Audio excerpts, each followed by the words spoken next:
सङ्घातश्चेतना धृतिः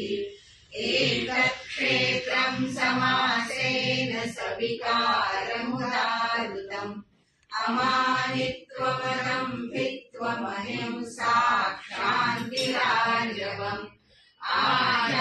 आचार्योपासनम् शौचम् स्थैर्यमात्मविनिग्रहः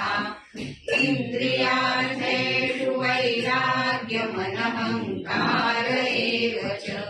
जन्म मृत्युजरा व्याधि दुःखदोषानुदर्शनम् असक्तिरणभिष्वङ्ग